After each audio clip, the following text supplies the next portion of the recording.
Welcome to the Parker Podcast Collection.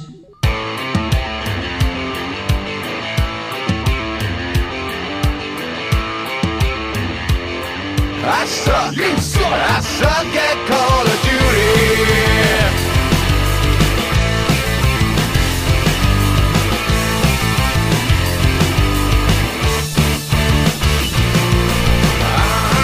You suck.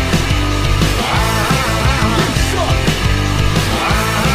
You suck. Welcome to the Not Playing Podcast. My name's Rob Howard, and this week I'm joined by Ian Bruce and Patrick Kane. You can contact us on email at notplayingpodcast@gmail.com or follow us on Twitter at notplayingpod. Okay, so is there anything coming out in 2016 that you're particularly interested in or looking forward to? Do you mean specifically software related? The Oculus Rift. There we go. Well, we can do that if you like. I was thinking more along actual titles, but obviously, the Oculus Rift pre-orders go on sale tomorrow, although that will have already happened by the time you listen to this. But whether or not we all manage to secure one is, I don't know. Costs. Well, yeah, there is that. I mean, I think my ceiling at the moment is 500 quid. Any more than that, and it's going to be a bit of a... I reckon you'll be okay with 500 quid. Yeah, they reckon it's going to be more than $300, don't they, or £300? I think it'll be more than 300 quid. I think it will be 500 quid. Well, yeah, I guess that's the price you pay for the cutting edge, isn't it? So it is. It's cheap at twice the price, if you ask me. Well, yeah, but I think it's awesome that Facebook bought them out, really, because they wouldn't be able to do it that cheap otherwise. They wouldn't be able to do it that good and that cheap, at least. So it's pretty lucky that happened. I think it's also coming out sooner than it would have done if Facebook hadn't bought them out. When do you think it's actually going to arrive then, if pre-orders are this month? I imagine probably 2 or maybe 3 months after that. Oh, really? Okay, so we're still talking like April. I don't know. I'm just pulling a number out my arse. I don't know. No one knows. We're literally going to know tomorrow. It's kind of pointless guessing, really. But the reason that it's announced now and that they're telling you, well, pre-orders are going to be in 2 days, is because they didn't want to give a rough time for release until they knew the exact time. That's what they kept on telling everyone, because everyone was obviously aching their balls for the last 3 years to tell us when they're going to do it. Yeah. So they just said, we're not going to tell you when we're going to do it until we know exactly when we're going to do it. So it's obviously planned to be soon, I guess. Well, I guess we'll find out at 4 p.m. tomorrow. Cool. Yeah, so definitely looking forward to VR finally launching. In terms of actual games, I'll get the ball rolling because they recently announced the date for Tomb Raider, or Rise of the Tomb Raider, on PC. It's going to be on the 28th of January, so probably already out by the time you're hearing this. Lot of Game of the Years. It's really a game of 2015, I guess, but I'm really looking forward to getting back into some more Tomb Raiding. I imagine the PC port's going to look amazing, as the original game did. Yeah. The original game still looks amazing, I think. Yes. So yeah, really looking forward to that. So anyone else got any games they're looking forward to? I mean, there's quite a few coming out. I mean, Rising Storm 2 for more shooty Vietnamese stuff, like a good flamethrower and the smell of napalm in the morning. Hopefully the soundtrack will be as good as the Battlefield Vietnam games, and it's by the guys who did the first Rising Storm, so the gameplay mechanics will be awesome. Cool. You've got to be looking forward to Firewatch, Pat. Yeah, I mean, there's a bunch of things that I'm looking forward to. Like a lot of things I think would probably be announced back in 2014. To be honest though, there's so many things, and there's so many I think there's so many things that I'm going to be playing that I haven't even heard of yet. Things that haven't been announced. I honestly can't tell you what I'm most excited about playing next year. All I can tell you is that I'm excited about playing loads of VR stuff. That's all I can really be sure of. I don't know, here's the thing: there's like non-VR games that came out that were announced in like 2014 or 2013 that I was like, absolutely blown over by, and like absolutely you couldn't wait to see more about them. And some of those things maybe I might not even get around to playing now because my time will be taken up by things in VR that I don't even know. No Man's Sky, about maybe. Yet. No Man's Sky, yeah. That's June, apparently. Yeah. I mean, No Man's Sky, it probably is the thing I'm looking forward to the most next year. But I really can't tell you. There could be something else that could pull my attention away even more. And I there's so many things that I think there's so many things that are going to be made in a real short development time. That seems to be like a real common thing. Like there's so many indie games that are produced really quickly, particularly mobile games. And if one of the biggest things for me this year was something that was made in a very short time, which was Land's End, a small mobile game that was made quite quickly. Like that makes me think that some of the things that are going to impress me the most might be things that just kick my ass and that I didn't expect. Like I think I'm kind of expecting that a bit more of that next year than I got of this year. Yeah, I mean, it kind of always happens. I mean, there's stuff that came out this year that I wasn't especially expecting to be in my top 5. But yeah, absolutely. I'm not saying predict your top 5 or what is the most exciting thing. I'm just sort of saying, and in the interest of building a segment around it, I'm probably just going to reel a few off here. But that's my answer. That's my answer. I just think the most exciting thing about next year is not really knowing what the most exciting thing about next year is going to be. It's one of the most different years out of the last 20 years. That's the thing. That's why this year is kind of individual. That's why I'm saying something different about this year that I wasn't saying about last year.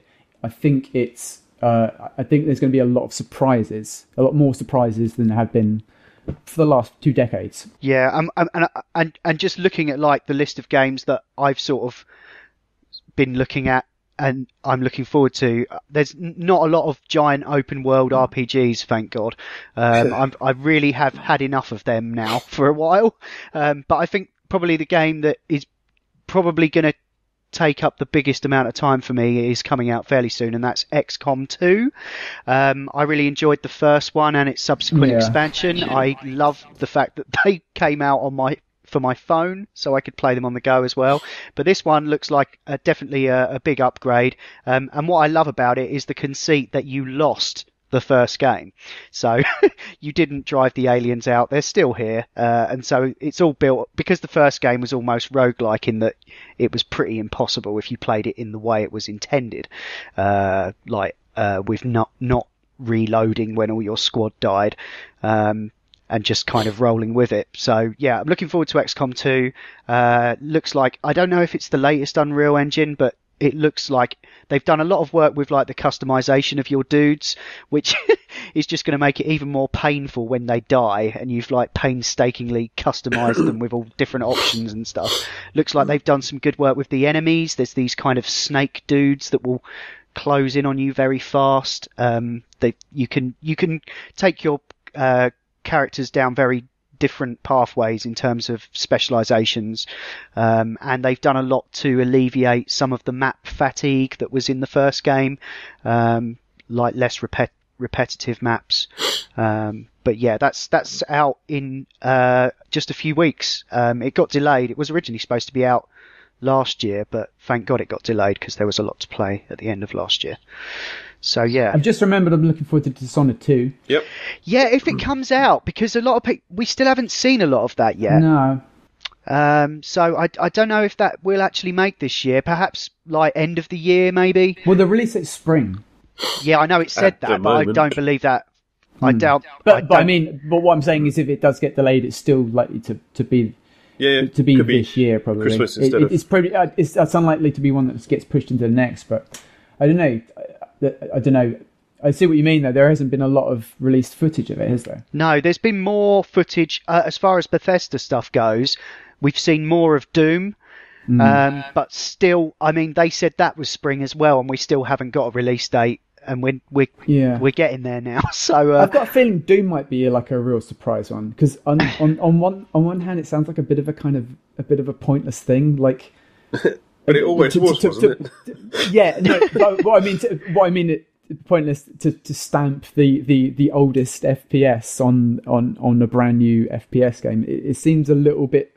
It's kind of like making a modern FPS of Pac-Man, and do you know what I mean? And still trying to use that old brand before, and trying to convince people that it's relevant somehow. But I actually think that the surprise will be that it is, and that I think the gameplay of it will be the modern equivalent of that original Doom, and that's what I'm hoping the game is. Yeah, I really hope that that's what the game is. Because if it is, I think I'll enjoy it. If it isn't, I don't know if I will. But if they do that, it could be a real surprise winner, I think. I actually had a little go of the beta, and it basically just felt like Quake 3, to be honest. Right. Or how I remember Quake 3. Right. Okay. Yeah. I played Quake 3 only last month, so that's Quake 3 or Quake Live? That's not Disco. No, Quake 3. Yeah, I don't know if it's exactly like that. It's probably not quite as fast as Quake 3 is now, at like 1 million frames per second that you play at. Yeah. But it still felt really good. It still felt fun. Like, so if it's like that, then that's hopefully good. Yeah, one thing we might not be getting this year is an Assassin's Creed, apparently. We're definitely not getting one, apparently. Yeah, well, they're saying that they're retooling it, making it more of like a Witcher kind of game, and it's going to be set in ancient Egypt. This is all rumour. And we're going to get Watch Dogs 2 instead. We're getting the Chronicles, though, aren't we? Aren't we getting Chronicles? I think those, there's still going to be plenty of Assassin's Creed, and there's a movie coming out as well, I think, at the end of the year. So they'll probably do some kind of remastered, all of the games. Yeah, same game with a different in cover. HD. Pretty much, HD, I imagine. Jesus, yeah. Because I think the movie is supposed to be more like based on like the older games. I think that's the feeling I get anyway. Yeah. Hopefully, it's got an Animus in it. That would be useful. And what was his name? Derek or whatever. The guy. Derek. No, it's not. It's not. Was it Miles or something? If only there was like an internet thing where you could. Who is the main character? The one that was in like the first 3 games in the real world kind of thing. Desmond Miles. That's it. Desmond. Yeah. Hold on. Cool. So. Yes. Yeah. There's that. Allison Road. Allison Road hasn't been cancelled, has it? It's just they've been picked up by Team 17. Yeah, so it was a Kickstarter, but they got proper funding. That's another terrifying game that I look forward to hearing Pat talk about. Yeah. But is that meant to be 2016? I thought that was 2016. 2016 might be 2016. Yeah, I am sort of looking forward to the post-traumatic stress therapy sessions that I have for months after that. But I'm definitely going to play that. I'm going to absolutely play that game. That looks amazing. Yeah. I'm probably going to get a PS4 to play Uncharted 4. Yeah. And also catch up on things like Bloodborne and Until Dawn that I've heard are very Until good. Dawn, that looks amazing. And I'm not saying that because that's around the corner from where I work, but it just there are a ton of the more popular or more subscribed YouTubers who have done full playthroughs of it, because the game didn't have a lot of marketing. No. And then Markiplier and others were doing walkthroughs of the whole thing before it was released, and it looks like an amazing interactive story that's a bit cheesy and a bit Cabin in the Woods, but not so meta, but just like a really good game. And Jim Sterling had it in his top 5, and everything I've heard about it suggests that it's kind of like one of those David Cage games done well. Yeah. Or done better. without yeah, I'm not going to say that. It's not fair. Yeah. Far Cry Primal. Yeah. There was some interest in that, but I don't know. Unless it gets like amazing reviews and stuff, I'm probably not going to go anywhere near it because is it going to be £3? I'm going to probably play that instead of playing the last one to the end. I think I'm more likely to play the next one. Yeah, you're not missing anything at all. I can tell you that. I kind of ran through Far Cry 4, kind of got to the end. I was just like, no, you can fuck off with your open world. Skip to the end, and it's not really especially memorable at all. I think I'd find it more interesting in the kind of the caveman environment. I think that could be more interesting. There's the opportunity for them to do something interesting mate, with it. I just Ark. hope it's not Get like... Ark instead, really. It's... I'll get both. Yeah. If the money Ark tree is doing well, get both. Yeah, I'd say Ark is probably a bit more bang for your buck. Definitely, because this is going to be a full price release. I saw it; they put it up on Steam, $49.99. That's value, isn't it? Christ, the years they must have spent building that engine, and just God, it's amazing. Yeah, obviously, I'm looking forward to the new Deus Ex. I feel like the August release will give them enough distance from all that pre-order bollocks that happened last year, and it will give them a chance to refine it. I'm a big fan of that series, so definitely looking forward to some more of that. What have we got? Kingdom Come Deliverance is supposed to be out this year. Looking forward to seeing how that turns out. Mafia 3. Yep. I still haven't played Mafia 2. Going to try and get round to that. Wow, that's a great game. It's an awesome game. Adrift is going to be VR exclusive. That was apparently many. going to be a launch title, but I don't. It may well be. By the time the Rift comes out, that might be one of the games to get. Is it Rift only, or is it Vive? I don't know for sure. I think that one is Rift only. Okay. I've got a feeling that's one of the exclusives. But... I think they. Yeah, I think. Palmer, come on. Yeah, I don't know if it's fully exclusive for that particular device or not. But what else we got? Tacoma is another game that looks quite similar. That's the Gone Home people. That's their next game. There might be a new Mass Effect this year. Don't know. They reckon that's going to have a big showing at E3. Do I mention Star Citizen? Too late. I already have. There's like the VR version of a couple of existing games coming out. There's Vanishing of Ethan Carter. There's Minecraft. For being re-released for Rift? Yeah, being re-released for Rift. So when the Rift launches, those ones will get support. Minecraft. That's going to be a huge deal. Because Minecraft is already massively popular with VR gamers using the mods. So like the official support, I think it's going to get a huge community. So that's going to be really cool. Total War Warhammer. I think that's going to clash horribly with me getting a PS4. But I might just get it so that I've got something to play on the PC. So we can't lose you already, can we? Jesus. No, I think I'm probably Uncharted 4 is like end of April, and I'm going to go into a little bit of a console frenzy, I think, for a couple of months. What else we got? They've announced that they're making System Shock 3, but that won't be out this year. Oh, there's the Climb, which is the Crysis Engine VR mountain climbing game. Looks absolutely stunning. That's one of the things I've built little prototypes of, actually climbing up mountains with Leap Motion motion tracking, just because I wanted to see what it felt like, and it feels awesome. So I know that game is going to be really cool. It's CryEngine, so it's going to look, it's probably going to be one of the prettier VR games. Yep. Technolust, really looking forward to that, because I've been playing loads of the early builds of that. That's the Cyberpunk. It's basically a Blade Runner. It's Blade Runner simulator. You could say it's like super cyberpunk. People of our kind of age group can really appreciate the kind of late 80s, early 90s cyberpunk aesthetic that they've used in that. And I think it's going to be a really cool story and a really cool little journey game as well. There's a bunch of smaller VR games coming out for things like the Vive, like things like Job Simulator and stuff like that. Lots of those are already kind of out in demo form already. Bullet Train.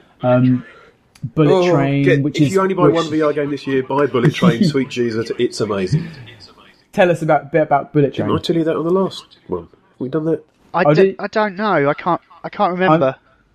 Yeah, actually, no. Sorry, you did talk about it, but yeah, like that's like Bullet Train is essentially like the model of a perfect FPS, isn't it? It's what they built with Unreal to see how they could make. In quick summary for our new shooter. listener, I got to try the release Oculus Rift at a VR thing a few weeks back, and Unreal were there with the new Rift and the new controllers, and they were running a Bullet Train demo.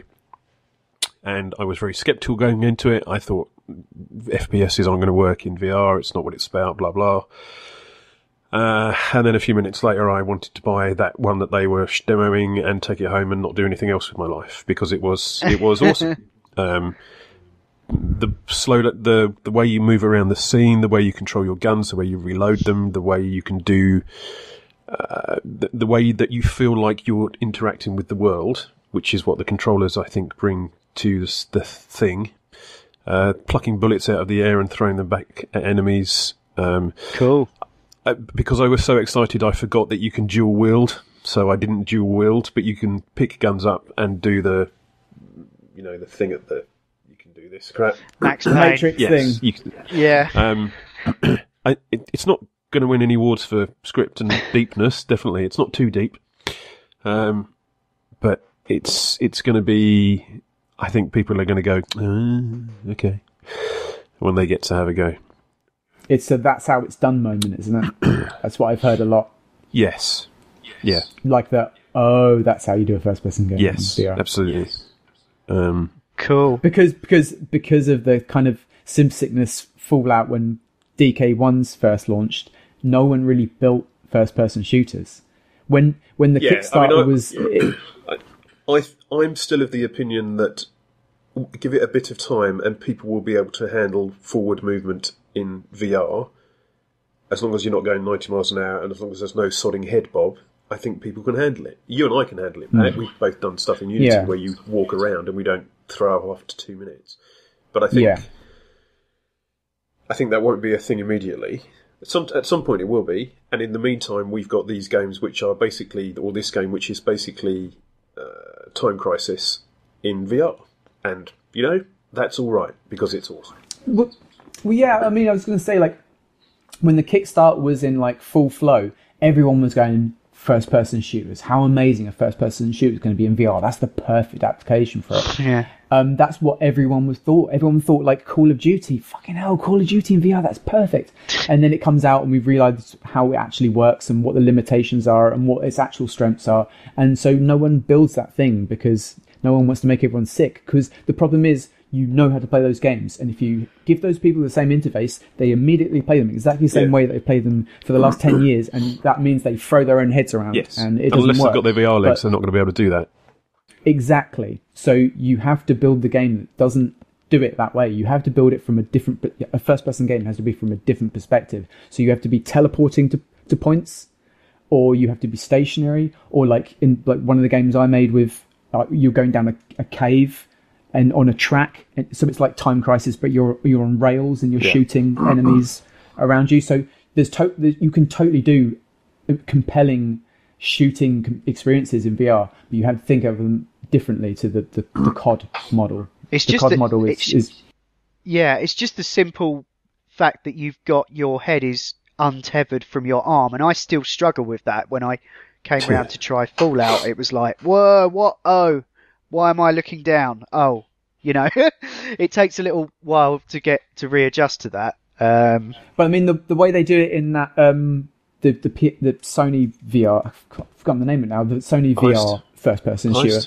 No, the kind of futuristic sport fighting one. Oh, yeah, I know the one you mean. But the way they deal with it in that is they essentially put you in a bit of a cockpit. So you're inside a mech. Gives you a frame of reference. Gives you a frame of reference, and it stops you from getting sick. You can do all that crazy zooming around the world stuff because you've got a dashboard in front of you, and it won't make you feel as sick. So like I say, it's all about finding different perspectives to make it work, doing it from different angles. Once we stop recording, we can talk some more about that particular approach. Cool. All right. Mirror's Edge. There's a new Mirror's Edge coming out. I'll be interested to see how that pans out, I think. What else have we got? Oh, The Last Guardian. Do we think that's going to make this year? I don't know. That'll be the last game that ever comes out in time. Yeah. There's also Horizon Zero Dawn coming out on PS4. That looks pretty good. It's just been announced. Valve have announced Half-Life 3 is going to be a Vive launch title. No, they haven't. That's got to be bollocks. Troll! It's an... I'm just seeing like. Oh, it keeps your eager turning little up face. on, like, I'm so sorry, mate. It keeps turning up on like little database entries and stuff. People digging through code to find it, don't they? It's like, do they even need to make games now? Seriously, like looking at that list of games, the top Steam, like the revenue that they made. Oh my god! I would like them to make games because the games they make are good games. Yeah. What's the who's? Oh, hold on, they're not doing that. What's the shooter that Total Biscuit and people have been playing? That's not Valve, is it? That's Blizzard. Overwatch? Oh, Overwatch. Is that Blizzard? Yeah, that's a game. That's out this year. And is that Blizzard? Or that's Blizzard. That is Okay, Blizzard. Right. Okay. That's Blizzard doing their thing on a new genre for them, and it looks good. But I'm not really. It's not a game I was interested in it up until when they said it was not going to be free to play, which is just me out really, because it's not really. It's kind of a genre that I like to dabble in, but I mean, it's you buy the game. It's not a monthly subscription, is it? No, you just buy Right, the game, okay. and they've done it that way because apparently they didn't want to sell the characters individually or something. That was the proposed or the speculated business model, because the whole idea about that game is that there's like bazillions of different classes you can play. But it sounds like they're doing some interesting stuff with it, but I don't know. I don't know. Good. Yeah. The Long Dark, that's getting us a story mode. Yeah, which is interesting because like it's been out on early access and they've just been doing that to sort of test their kind of simulation, I guess. It works. It does work. Pat, you've got it as well, Pat, haven't you? Yeah. Yeah, I really, really enjoyed it, but I haven't played a huge amount of it, basically because I was waiting for the story mode. Because, it's a really beautiful game. It's really amazing kind of environments they've drawn, and I like the idea of it, the kind of idea that you can find a little space and then you're semi-safe in that space, and that's a time when you can kind of explore and find things and progress and change your clothing, change your look at what food you can find and craft and things like that. But also then it's got this other side to it where it's like, okay, well now is the time where I have to make a decision about whether I'm going to go to sleep or if I'm going to go out into the world again. And like the going out into the world again is like a very different game, and it's all about the absolute hostility of the environment and the weather, the elements, and the absolute elements, as well as like animals and things as well. But mainly just it's the environment itself is the game, and like the whole game experience is really the environment, and taking like preparations to like enable you to overcome the dangers of that environment. And it's a really cool and very unique game because it has that kind of dual design about it. But like it's going to be interesting to be playing that with characters in it and as well, or with story elements and I don't really know actually exactly how they're going to deal with it, but it's definitely going to be more. It's going to be harder to put down when it's like that because it is so hostile. It's the kind of game where you want to play when it's really warm inside and you've got a cup of coffee and you're all snuggled up and then you can play that game, like because it's quite stressful. It's not stressful in the way that horror games are. It's stressful in a different way. For me though, putting that in the context of a story makes that more appealing to me, because it feels like something I can kind of consume and then put down, rather than a simulation that's open-ended where I feel like, when do I stop? You know, so I do really appeals to me, and I almost picked it up in the Steam sale, like as a investment for the future. But I'll probably just get it when the story mode comes out anyway. Yeah, you're right. Like it's interesting to look at it as a simulation and to kind of pick it apart and see what it's doing. But you're right. The story mode is what's going to make that like really shine, because it's going to give you a reason to pull yourself through it. That's why it's going to be cool. I wish they'd do something like that for Elite, to be honest. Like, just let I think me go a lot in of people do, dude. I think a lot of people do, because that is why I've stopped playing Elite, because there's not. The problem is it's a thing that you can break by wanting to progress. So if you want to get the next ship or whatever, you can find yourself just grinding. Yeah. You can find yourself just doing something you don't necessarily want to do. And yeah, you can say, oh well, I want to do combat, but then you just find yourself doing 5 hours of combat, and it becomes a little bit repetitive, doing pretty much the same missions over and over again. But like, if you had a bit of character and a bit of story behind those missions, and I think really need voices. I think you need acting. I think and in a way that's nearly all it needs more is some actual acting, because it needs people in it. You feel very alone in that game unless you're playing it multiplayer. It's very isolating. And I've been playing a game called Massive Chalice at the moment, which is kind of like an XCOM game, but it's got ever such simple graphics. But what they've done is they've just put this really amusing voiceover on it, which makes it so much more consumable, because it is otherwise it's like a relentlessly grindy kind of tactical game. Yeah, but it's like Stanley Parable again. It's another one. It's like, if it didn't have that narration, what would Stanley Parable be? It would be quite bland kind of level design, really. Like, nothing's here. You haven't put anything in your game. It's just a level. You've forgotten to put the enemies in it, or you've forgotten to put the puzzles in it. But you put narration in it, and it's complete. Now it's an experience. Now it's something that compels you to take yourself through the whole thing. Yeah. Rather than questioning what it is. No, you don't stop and think, sorry, what am I actually doing here? It just makes you do it, and that's the trick, isn't it? That's the trick of narration. Yeah, absolutely, and was one of the strengths in the Banner Saga, which is getting a sequel this year at some point. That game was definitely enhanced by just like a very simple aesthetic, but just presented incredibly well, within the constraints of it.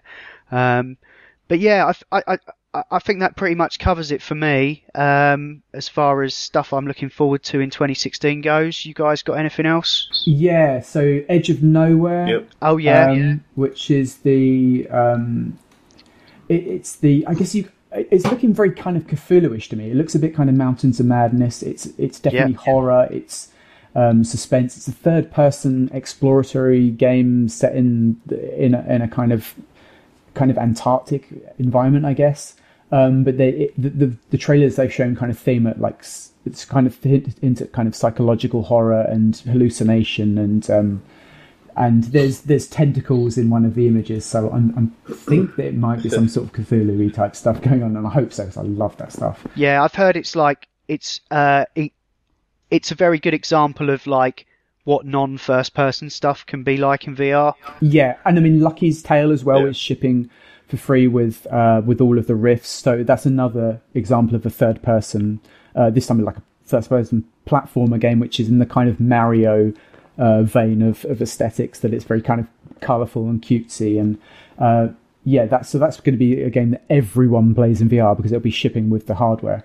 And I'm really looking forward to playing that, actually, because while I didn't really spend a lot of time playing Mario and stuff like that when they were out. I do really like those kind of simple, like instant gratification games that just don't take themselves seriously at all, and you can just drop in for a few minutes. Have you played Grow Home? No, I keep meaning to play that. It's very much like that. It's very much like, well, this looks a bit what? And then you start playing it and go, and oh, bless, look, make him climb. Yeah, yes. I was going to get to that. I still haven't, but yeah. I managed to really trim my wish list up over Christmas over the Steam sale and stuff. I've trimmed mine by removing games from it. I did that a bit as well. It was just like, why do I want to play that? What? You just have to you just got to like rein it in a bit sometimes. This has been the Not Playing Podcast in partnership with notlistening.co.uk, where you can also hear myself and Ian talk about movies and TV on the Not Watching Podcast, and Adam, Ash and Will talk about all manner of funny things on the Not Listening Podcast. You can email us at notplayingpodcast@gmail.com, or you can tweet at or follow us on Twitter at notplayingpod.